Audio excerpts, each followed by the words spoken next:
Whatever you're up against, whatever you're going through, this is only a test. All of us this morning are either coming out of a test, headed towards a test, or we're being tested right now.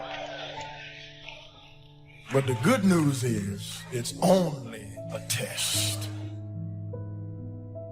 The progress is in the process. And if you don't do it, he can't bless it. You got to throw everything. The misnomer is you have grossly underestimated what it takes to succeed. Want to be a doctor? Work that thing. Time is short. What is your life? It's even a vapor that appeareth for a little time and then vanisheth away. The saddest thing I have ever seen is a wasted opportunity. I've seen people misunderstand the opportunity, pollute it with arrogance or self-aggrandizement, and lose the opportunity. You may not understand why it's taken so long, why it hasn't turned out the way you thought, why you're in a lonely season. But everything you've been through was to strengthen you, to develop you, to prepare you. God wouldn't have allowed it if it wasn't part of the process. Without it, you couldn't give birth to what's in you. Keep passing the test. Keep doing the right thing, then your time is coming. Your baby is on the way. What God promised, he will bring to pass. Listen to me. You have been given an opportunity. You have been given an opportunity of a lifetime. And if you think you're going to blow up, if you think you're going to get to the next level by luck, you got another thing coming. You're not going to go through life and get everything you want all the time. And you need to learn to be happy anyway. You need to trust God. If that's what God wants you to get, then he'll get it to you. And if it's not coming to you right now, then just be a happy camper anyway. Opportunity comes in chaos. A chance to stand up. A chance to get it right. A chance to make a U-turn. It may not be for everybody. It is how you perceive the chaos, whether you determine it to be opposition or opportunity. The process, the little steps that make a mile. It is not the destination. It is the things you learn along the way. It is the people who beguiled you and tricked you that make you wiser. Wisdom is made out of the stupid things you did before you got it. Don't miss it. That process is invaluable to you getting there. Does that mean that you have to be my age before you get there? Absolutely not. But it does mean that you don't go from thinking a thought to producing an idea without pain. The gestation period is critical. Gestation creates formation. By not being prepared, you make the choice of getting caught in some of life's unpleasant circumstances, failures, personal losses. By not being prepared, it's your choice. Now here's the other side of it. By being prepared, you increase your chances of success. Some people tend to blame others for their mistakes. Concentrate on the work at hand and demand of yourself the discipline to stay focused. If you have a long list of things to get done within a day, do the toughest ones while your concentration is at its peak. Learn your body's rhythms and do the jobs that need the most concentration when you're able to do them best. Use your discipline to keep your mind in line. When you recognize the need to concentrate more, when you recognize this need, it will come easier and easier. Focused concentration can become a habit. Make your mind pay attention. Discipline yourself to be where you are. Work at work and play at play. Don't mix the two. I know people do things that hurt you. Everything is not fair, and everything is not just, and everything's not right. Sometimes you've done the very best, and you don't get selected, and you don't get the opportunity, and you haven't gotten recognized. You cannot afford to get bitter, because if you get bitter, you will never get better. You got to get that out of you. If you got to cough it up, if you got to throw it up, if you got to pray it up, you got to get it out of you. There's a curse on it. There's a curse. You got to get it out. Get it out. Get it out. Get it out. Get it out. He left you. He cheated on you. But get it out. Get it out of you. Get it out of you. So you go ahead. When you look at over 33 million people have lost their job, this is unprecedented. There's trauma that's going on all across the country. It affects all of us. There are things that we can do and things that we must do to pick ourselves up. Success is not final, and failure is not fatal. We all have the challenge to search deep within ourselves to find our inner hunger, which is our power.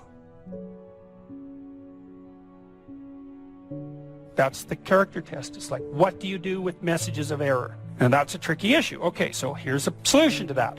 Here's what not to do. I am a bad person. I got to see myself. I'm a bad person. I might as well just go jump off the bridge. It's like, no, that's not good, because what that means is that every time you try to learn something, you're going to make a mistake, because what do you know? So you're going to make mistakes. And if the rule is every time you make a mistake, you're going to go jump off the bridge, then that's not a useful problem-solving strategy. And so when you make a mistake, you don't get to beat yourself to death with a club. It's a bad strategy, and you'll have your internal tyrant in there who's perfectly happy about doing that. That's the overactive superego that Freud talked about. Maybe it came to you via a parent who was too authoritarian, or a grandparent, or maybe it's just you because you're disagreeable and neurotic or hyper-conscientious. You'll take yourself apart. Then the question is, well, what does that mean? Well, maybe you're not looking at the world right. Maybe your goals are wrong. Maybe you're not acting properly. If you take yourself and you put yourself in a new environment, new genes turn on in your nervous system. They encode for new proteins. You're full of biological potential that won't be realized unless you move yourself around in the world into different challenging circumstances, and that'll turn on different circuits. It's that by exposing yourself to different environments, you put different physiological demands on yourself all the way down to the genetic level, and that manifests new elements of you. Because you take yourself out of your dopey little village, and that's just the little bounded you that everyone knows and that isn't very expanded, and then you go somewhere dark and dangerous. Then while you do that, you have adventures, and they toughen you and pull more out of you, partly because you're becoming informed. Now, my approach to my better future very early on in my career was to just go through the day with my fingers crossed. I sure hope things will change for the better. Then here's what I found out. They're not going to change. When you change, when you get better, it'll get better. Don't put it on someone else. Hope that someone else will change it for you. Take responsibility for yourself. You can't change the circumstances or the seasons or the wind. You can change whether or not you go for the skills, multiply your value by 2, 3, 5, 10. That you've got charge of. That you have control of. You don't have control of the constellations. Learn some new skills. You have control over that. And if you don't, that's your fault. You've got to take personal responsibility. You've got to be self-reliant. Nobody else can change your life, alter your ambitions, pave a golden road for you. It's up to you. Be responsible for yourself. Learn to reap the harvest without complaint. Take full responsibility for everything you do. Be responsible to yourself. It's your crop. And so if your life isn't everything it could be, you could ask yourself, well, what would happen if you just stopped wasting the opportunities that are in front of you? You'd be who knows how much more efficient. 10 times more efficient. If people stopped really trying just to make things worse, we have no idea how much better they would get just because of that. So there's this weird dynamic that's part of the existential system of ideas between human vulnerability, both of which are major causes of suffering, and the failure of individuals to adopt the responsibility that they know they should adopt. People have a conscience. It's this feeling or voice you have in your head just before you do something that you know is stupid, telling you that probably you shouldn't do that stupid thing. But you go ahead and do it anyways, and then, of course, exactly what the conscience told you was going to happen inevitably happens, so that you feel even stupider about it than you would if it happened by accident. I knew this was going to happen, and I went and did it anyways. And the funny thing, too, is that conscience operates within people, and we really don't understand what the hell that is.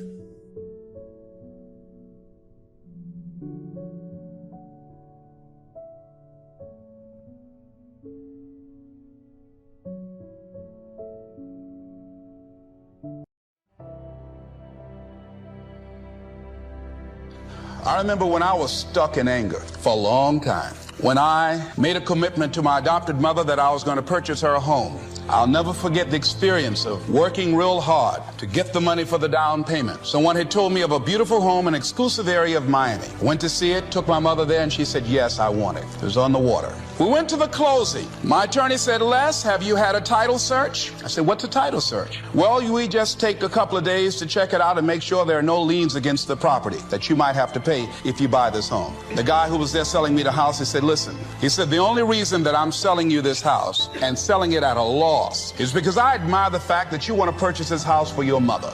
I have another guy who will give me substantially more money, but I like it, and I've got to get back to Philadelphia. Now, if we cannot consummate this deal now, then the deal is off. I said, there are no liens against the property? He says, no, of course not. I looked at my attorney. I said, I believe him. I'll sign. She said, Mr. Brown, I'm not questioning his honesty. She said, but business is business. I signed that contract. And we had a big celebration. Everybody in the neighborhood was talking about Leslie coming home, one of the twins that Mamie adopted, to buy her a home. Child, isn't that nice? God is going to bless him. A few weeks later, I received a letter, a registered letter, indicating that the house was going up for sheriff's sale. On the courthouse steps, a man had filed a $12,000 lien against the property because the previous owner owed him that money. And if I did not come up with $12,000 in 30 days, he was going to sell the house to the highest bidder.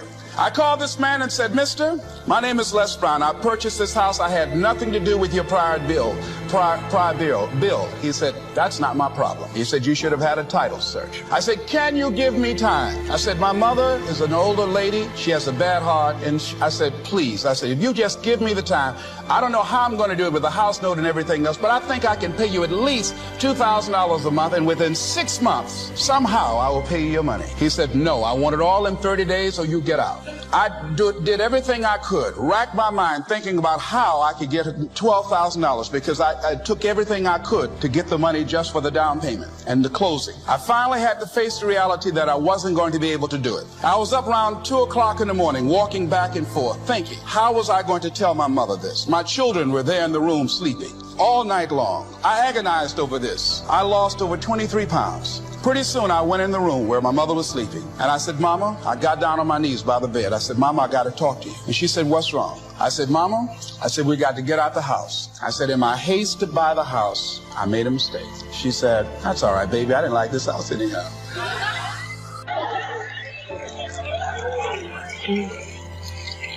I said, Mama, you told me you loved it. I brought our friends out here to see it. She said, you know I have arthritis in my knees, and I don't like going up the steps, but I knew it made you happy. You loved it so much. I said, Mom, I've lost 23 pounds, agonizing over this. Well, we had to pack up and go back to the old house down the street from Northwestern High School in Liberty City. All those neighbors who came out and saw us leave, those neighbors were there as we were coming back. We went in the house, the roaches were playing cards, saying, come on in and take a hand. I was wiped out. I was embarrassed and humiliated. Words cannot encompass the symbolism of what I felt. I remember when I was unloading the furniture and I began to cry. My sister came by. You know you didn't have any money to buy no house, Mr. Big Time. Hadn't given me a quarter. You know mama got a bad heart now, y'all, back where you belong. As I was crying and my head down, taking furniture in, my mama said, hold your head up. I said, Mama, I just feel so bad about this, Mama. She said, hold your head up and dry your tears. You have nothing to be ashamed of. And I did. Now we could talk of the wealth of experience, the wealth of friends, the wealth of love, the wealth of family, the wealth of culture, wealth of many kinds. However, in this program, we are more specifically going to talk about wealth in the sense of financial freedom. Wealth that comes from the conversion of effort and enterprise into currency and equity. For each of us, the amount of money required to be wealthy will differ, but the dream for all of us, I'm sure, is the same. Freedom from financial pressure, more freedom of choice, freedom to enjoy, and the opportunity to create and to share. Wealth, the possession of great financial resources that improves the quality of your life and gives you added dignity and expanded lifestyle. So decide for yourself what wealth means to you. Latch on to your own mental image of wealth, and let's see if the ideas I'm about to bring to you will make sense and perhaps provide you with the inspiration to put the plan into high action, so that as the days pass, you will discover a growing sense of freedom and dignity, self-worth, substance, and lifestyle. Elijah's in the cave. And let me tell you something that's amazing. I realized something. Nobody saw him under the juniper tree, and nobody saw him in the cave. The last time he was in public was on Mount Carmel. And on Mount Carmel, he was Superman. So everybody thinks he's Superman. Only God knows that he's Clark Kent. Isn't it funny how everybody can think you're better than you are, stronger than you are? Oh, you know, when you're good at what you do, people use you, almost abuse you, which is really a compliment because they can count on you. They don't think that you're human. Oh, Mary's just always nice. Oh, Frida's just always good at her job. Oh, Pastor so-and-so just always, he's just amazing. He's amazing. Our pastor's just amazing. He's amazing. I just went to First Central and oh, it's just amazing. It's amazing. Well, they see you on Mount Carmel. Nobody knows about your juniper trees and your caves. Nobody sees your secret places of frustration but God. And he's up under the juniper tree. And I think, you know, sometimes I think you ought to take a moment and just thank God that he gives you privacy with your pain. A luxury you will not have if you continue to succeed, I might add. Because the benchmark of when you really go mainstream, the hardest thing to have is privacy with your pain. So while you're fighting to be discovered and fighting to be exposed, be careful. Because once that light hits you, it don't just show your Carmel, your Mount Carmel. It shines right up under your juniper tree and right into your cave and into your kids' caves. Be careful what you ask for, you might get it. If you have nothing, I live in Fiji a portion of the time. I have a home there, a resort there, and families and villages there that I interact with the last 25 years. When you go to Fiji, you walk down the street, you drive by, and people jump up and they yell, "Bula, bula, bula," which means welcome, be happy, we love you. And you drive by 5 minutes later and they jump up, "Bula, bula, bula." And you're going like, what drugs are they taking? No one's paying them. But they're so happy. They're in such a different state. They've learned to focus on something else and come up with a different meaning for life. But if the meaning is it's the end, if the meaning is that you're dissing me, if the meaning is you don't care, whatever meaning we come up with, that affects the third decision, which is what am I going to do? And what people do is based on the meaning, since the meaning creates emotion, right? You can be miserable no matter what you have, and you can be euphoric having nothing. We all know it's true. In fact, is it possible to learn to, like, for example, all hell could be breaking loose around you, and you could just be sitting in a chair in this centered space, all hell breaking loose, and you could still feel great? Is that possible? Yes or no? Yes or no? Sure, but you and I live in a Western culture. Well, if you sit and bliss out, people come and take your furniture. Knowledge equals execution and speed. I don't run 24-hour days. I don't even think that way. Does that help you? Yes or no? It's a total difference. Next thing you need to do, you need to stop negotiating the price tag in your life. Here's the fact. I'll give you the facts, okay? The fact of the matter is that when I was struggling, I was constantly negotiating whether it was worth it. Is it worth it? I'm away from my family. What's costing me money? I had to come to this seminar. Is it when you're negotiating the price you're paying all the time? Does that sound familiar to you? Yes or no? Or the people around you are negotiating the price you're paying all the time. When I was poor and broke, when I would walk into a store, we all relate to this, I didn't look at what I wanted, I looked at price tags. I flip them up, what's it cost? What's it cost? What's it cost? What's it cost? I can get that one. What's it cost? When I looked at a menu, What's it cost? What's it cost? I'll get back. People who come from scarcity and are poor thinkers are constantly negotiating price. Wealthy people, there's a thin veil. They negotiate worth. There's a difference between cost and worth. Is what I'm doing worth it? Is what I'm doing worth it? Not what's it costing me. In fact, the price you will pay for not winning is infinitely greater the rest of your life than the price you will ever pay to win. But you're negotiating it too often. Vacillating. It takes your energy. It strips your focus. For most people, their will to win is for sale. For most people, with enough failure, enough setbacks, enough adversity, you can buy them. They will relent. They will sell their dream. They'll sell their kids. They'll sell their future. This is the truth. You remember I said this to you because you're going to face this moment. There's going to be a point in time in your life where what you know is not enough. And if you're me, when I arrive at those points, I got to find something higher than me to pull me through. That's me. How many of you would consider yourself, I should answer that. If you consider yourself a person of faith, you relate to what I'm talking about. You will eventually in your life arrive at a point where all your preparation, all your knowledge will not be enough, and you're going to have to rely on your faith and the decision you've made where you've negotiated the price in advance before it hits. Because for most people, enough of that, they'll relent. Yeah, it just wasn't for me. Yeah, it's just, the industry, the market changed, interest rates went up. We went into that market where just everybody was getting their butt handed to them. I learned all this stuff, just the timing was right. Or, you don't know about where I live. Where we live, this stuff doesn't.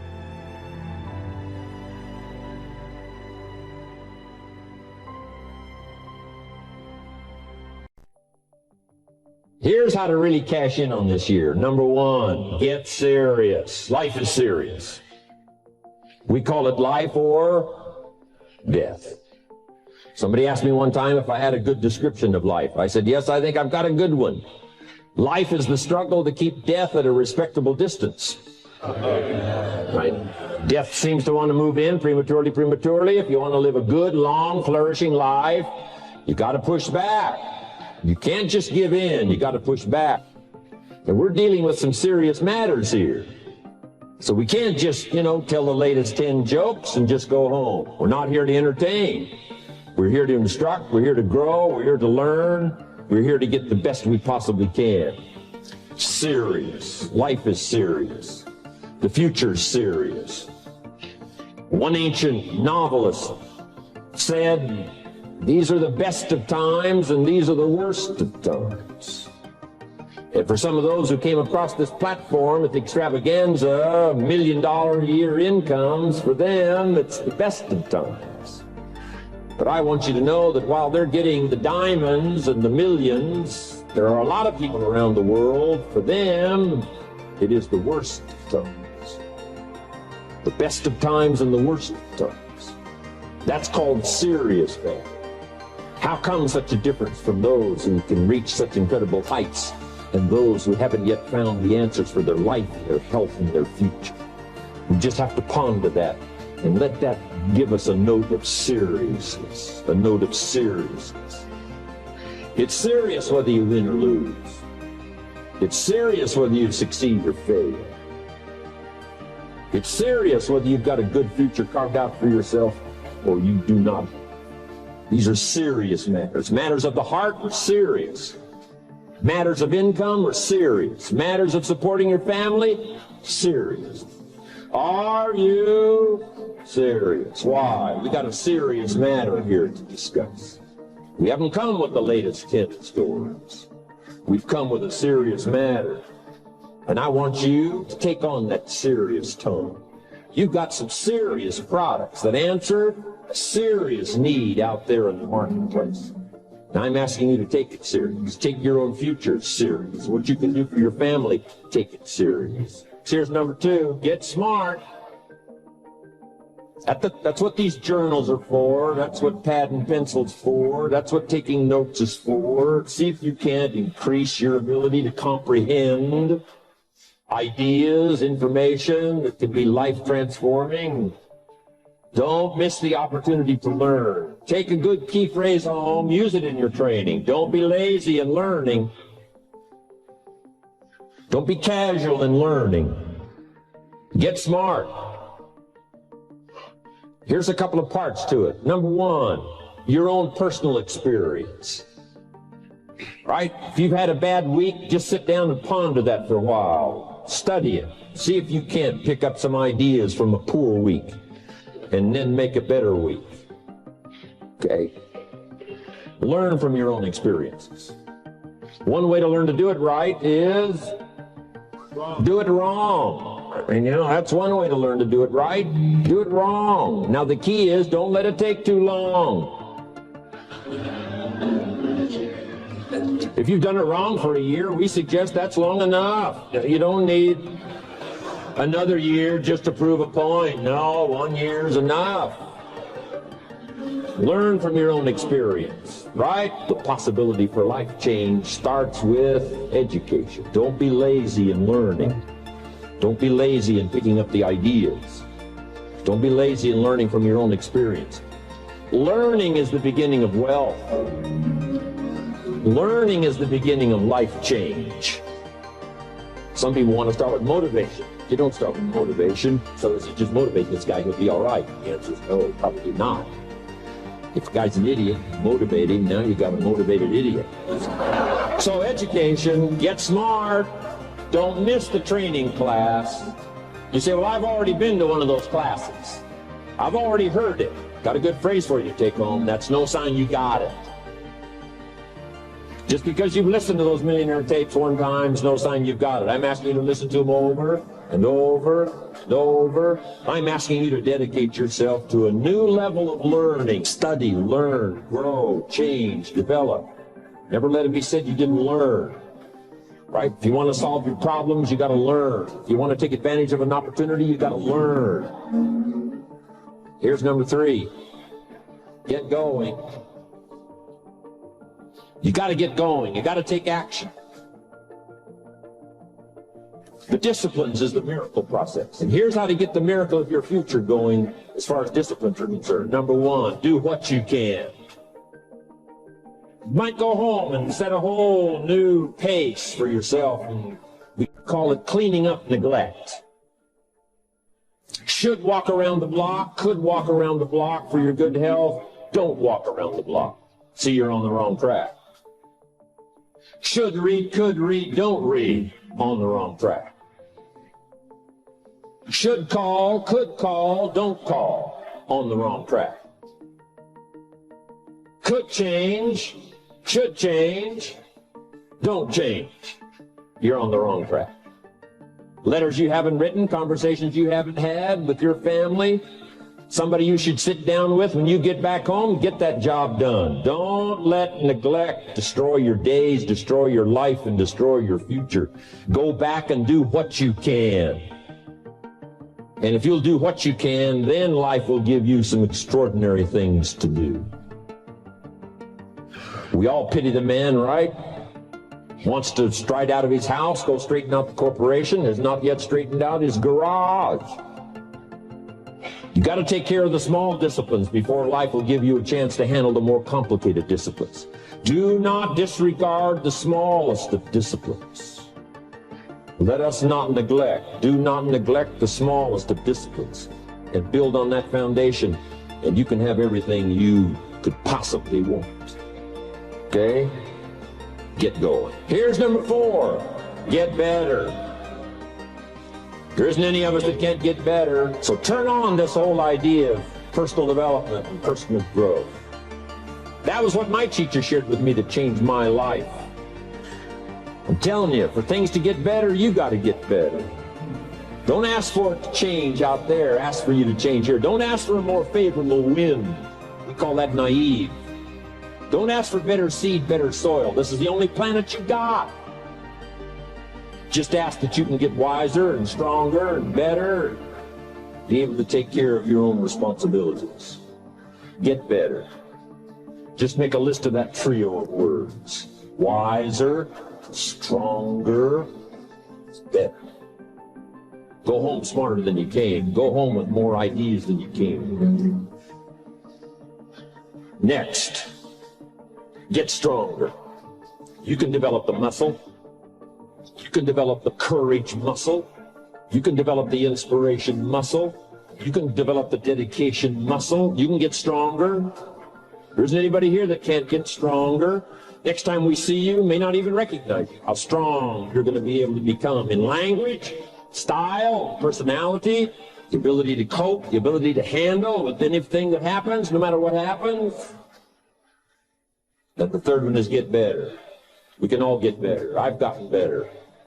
First talk I gave, I stood up, my mind sat back down. And here's the secret to my success. I stood up, did it again. I stood up, I did it again. And I did it again, and I did it again all those many years ago. I did it when I was scared, and I did it when I didn't want to, and I did it when I was ill. And I did it when it didn't work well, and I did it when they didn't appreciate it, and I didn't a lot of times when I didn't know much what I was doing. I just did it anyway. And now, all these years later, I'm asked to walk on this stage with the greatest introduction I've ever had, the greatest response and welcome I've ever had, the greatest opportunity I've ever had to touch this many lives with a mixture of words and heart and soul. I got better. I got better day by day and week by week and month by month, and I'm asking you to do the same thing until you can develop a long arm and a long reach, until you can develop influence that won't quit. Touch people next year you couldn't touch this year. Touch people now you couldn't touch before. Conduct a meeting now you couldn't conduct before. Heart and soul now mixed in there that wasn't there, missing before. I'm asking all of you to get better in spite of the winters, in spite of the downturn. The money downturn, the social downturn, the personal downturn, whatever it is. Just get strong, though. Get better.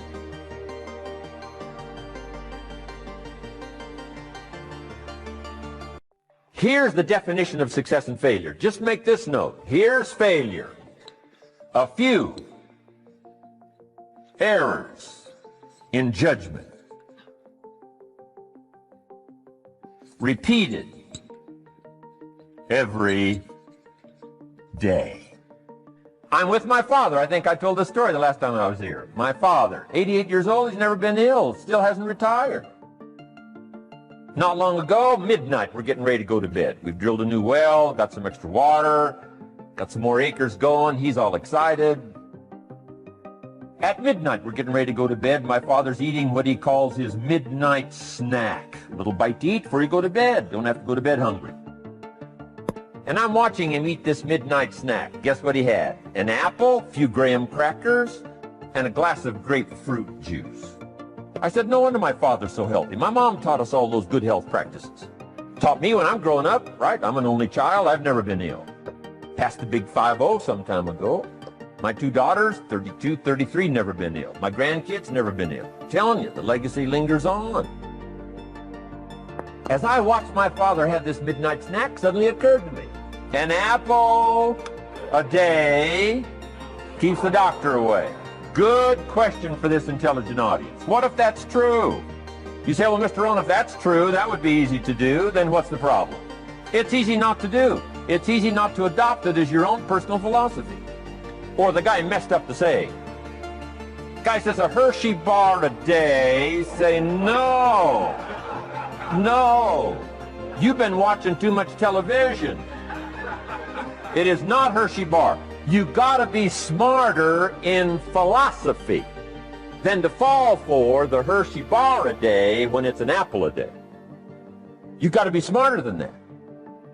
And if you make that kind of an error in judgment every day for 6 years, I'm telling you, it'll accumulate into disaster. Sometimes the first year you say, well, you know, I'm so healthy now, what difference is it gonna make? You gotta be smarter than that. Just because disaster doesn't fall on us at the end of the first day doesn't mean disaster isn't coming. You got to be so smart that you look down the road and say, will the errors in my present judgment of philosophy, what's that going to cost me in 1 year, 6 years, 1 month, 6 months? I'm telling you, the money cost and the health cost and the success cost is too gigantic if you'll look down the road a little ways and say, are there errors in my current judgment like an apple versus a Hershey bar? Is that just a good illustration of some of the rest of my errors in judgment? If it is, that's where I found myself at age 25. I started working when I was 19. I met my teacher who helped turn my life around when I was 25. That's 6 years. At the end of the first 6 years of my economic life, I've got pennies in my pocket. I've got nothing in the bank. The creditors are calling saying, hey, you told us the check was in the mail.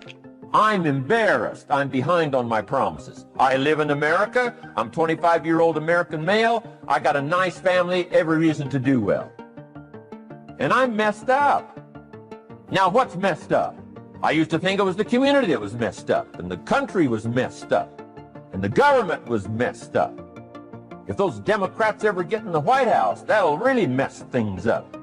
If the Republicans stay in power, that'll really mess things up. The economy was messed up. Interest rates are messed up. I thought all this stuff was messed up. Then I found out that's not what was messed up. I was criticizing the only thing I had to work with. What was really messed up was my own personal philosophy. My own errors in judgment in my own personal philosophy brought me in 6 years to pennies in my pocket, nothing in the bank, and trying to explain why I wasn't doing well living in America. 25-year-old American male, got a family, every reason to do well. Now, once I understood this, here's the formula for failure: errors in judgment, being lax about developing your own personal philosophy. I'm telling you, it's called accumulated disaster. It doesn't matter whether it's your health or your bank account. Guy's got an empty bank account, probably has high cholesterol. Why? Over the last 6 years, he never paid attention to either one. And it doesn't matter whether it's a dollar, or whether it's your money, or whether it's your cholesterol count. All you got to do is commit the errors, and just because disaster doesn't fall on you at the end of the first day that you don't eat an apple. You say, well, I didn't eat an apple today, and tonight I'm not ill. Well, you got to be brighter than that. Someday you got to leave first grade. The reason we make those first grade desks so small so they won't fit at age 25. I mean, right? You don't belong here anymore. Now let me give you the secret to success. The formula for failure: a few errors in judgment repeated every day for 1 month starts the weakness, starts the disaster process. You can imagine what happens in 6 years. Now here's the formula for success: a few simple disciplines practiced every day. And you've started a whole new process called a whole new life. A few simple disciplines practiced every day. And if you decide today to go for the apple instead of the Hershey bar, I'm telling you, you have begun the process of turning your life around. And if you keep up that process, not only with your health habits, but with your money habits and with your communication habits, with your sales habits and management habits and every other habit that you've got, if you'll start that process, eliminate the errors and replace it with disciplines practiced, I'm telling you, you can start this process of life change immediately.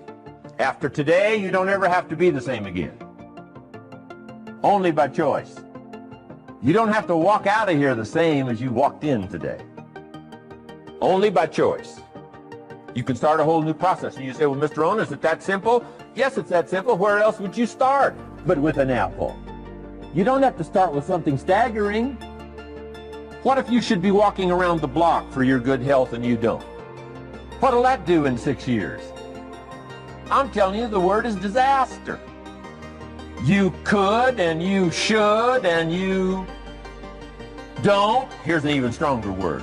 You won't. I mean, don't might mean you're careless. Won't probably means you're stubborn. And either one's called disaster. Could, should, don't.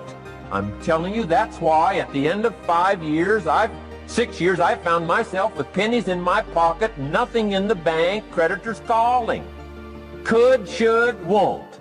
Could, should, don't is called disaster. Now, how do you change all that? The next 6 years, I got rich. The next 6 years, I became a millionaire. By the time I'm 31, I'm a millionaire. How about that? You say, well, Mr. Rohn, what happened?